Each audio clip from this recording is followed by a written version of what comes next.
Shakil. A piece of breaking news that is coming in from the Delhi police.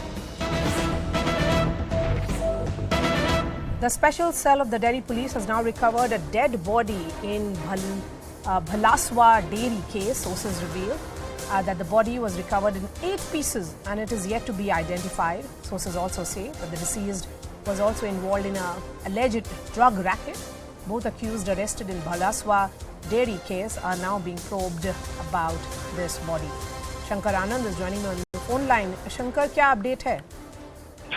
देखिए, जिस तरह से इस भलसवा डायरी मामले में दिल्ली पुलिस की स्पेशल सेल इस मामले में तफ्तीश कर रही है। इस मामले में 2 आरोपियों को पहले से गिरफ्तार किया गया था और दोनों आरोपियों की जो कनेक्शन है, जिस तरह से खालिस्तान मूवमेंट से जुड़े हुए कई आतंकियों के साथ में उसका कनेक्शन निकल के सामने आ रहा था। और इसी मामले में कल जब स्पेशल सेल की टीम भलसवा डेयरी स्थित उस मकान में पहुंची जहां ये लोग रहते थे, तो वहां से कई महत्वपूर्ण जानकारियां मिली और घर के अंदर से कुछ ब्लड के जो स्पॉट्स जो हैं वो वहां पे बरामद किया गया था। उसी के आधार पर जब आगे की पूछताछ की गई तो आज भलसवा डेयरी एरिया से एक 8 टुकड़ों में एक बॉडी को बरामद किया गया है जो एक गंदे नाले में पड़ा हुआ था और वहां से उस बॉडी को रिकवर करने के बाद आज आगे की तफ्तीश के लिए उसको भेजा गया है।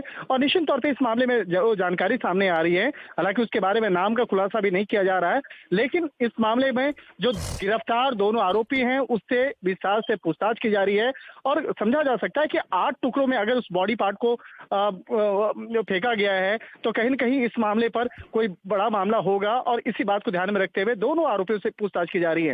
हालांकि जिस तरह से देखा जाए तो इस मामले में तफ्तीश का दायरा सिर्फ राजधानी दिल्ली तक नहीं सीमित है, बल्कि दिल्ली से लेकर उत्तराखंड और उसके बाद पंजाब हरियाणा तक भी इस मामले का कनेक्शन जो है वो जुड़ता हुआ नजर आ रहा है।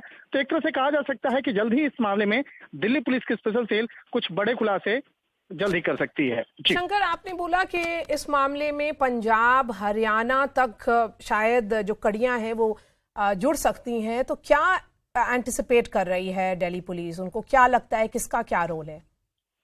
देखिए, जिस तरह से अभी खालिस्तान मूवमेंट से संबंधित जो जानकारियां मिली हैं उसके बाद उस घर में जिस तरह से 2 हैंड ग्रेनेड बरामद किया गया था और तीसरा जो सबसे महत्वपूर्ण कड़ी है कि टारगेट किलिंग के जो मामले हैं उस तरह का भी एक एंगल सामने आ सकता है और इस मामले को भी देखा जा रहा है। और जिस तरह से इन दोनों का जो कनेक्शन है खालिस्तान के साथ साथ खालिस्तान मूवमेंट से जुड़े हुए कई आतंकियों के साथ साथ बहुत सारे ऐसे लोगों के साथ भी जुड़ा हुआ है जो ड्रग्स के कारोबार में इन्वॉल्व थे। तो क्या ये ड्रग्स कारोबार के चलते इसकी हत्या की गई है या खालिस्तान मूवमेंट से जुड़े मामले में कोई शख्स जो है उसकी हत्या की गई है? तो एक तरह से कहा जा सकता है उन तमाम बिंदुओं पर तलाशा जा रहा है, इन्वेस्टिगेट किया जा रहा है और खास तौर पर जो दोनों गिरफ्तार आरोपी हैं उन दोनों से इस मामले में पूछताछ की जा रही है। लेकिन दोनों आरोपी लगातार झूठ बोल रहे हैं। एक तरह से कह सकते हैं कि स्पेशल सेल की टीम को वो भटकाने का प्रयास कर रहे हैं, लेकिन जिस तरह से एक बॉडी बरामद किया गया वो बॉडी अपने आप में बहुत बड़ी खबर कही जा सकती है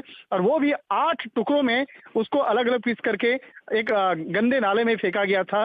तो बॉडी को बरामद करने के बाद उससे जुड़े हुए उस शख्स की पहचान जो है उसको तलाशी जा रही है कि पहचान जल्द से जल्द उसको करने के बाद उससे जुड़े हुए तमाम इन्वेस्टिगेशन को आगे बढ़ाना है और हत्याकांड को क्यों अंजाम दिया गया इस मामले को तलाशा जा रहा है। और जिस तरह से एक तरह देखा जाए कि एक तरह से खालिस्तानी आतंकियों के साथ में इसका कनेक्शन सामने आया, लेकिन जिस घर में वो रहता था वो बेहद लो प्रोफाइल वाला एरिया कहा जा सकता है। जिस घर में भी रहता है वो काफी टूटे फूटे हालत में था। तो क्या उस इलाके में रहने का मतलब क्या था, वहां पर छुपने का मकसद क्या था, इसको भी स्पेशल सेल की टीम आगे तफ्तीश कर रही है। Alright, thank you so much for your time.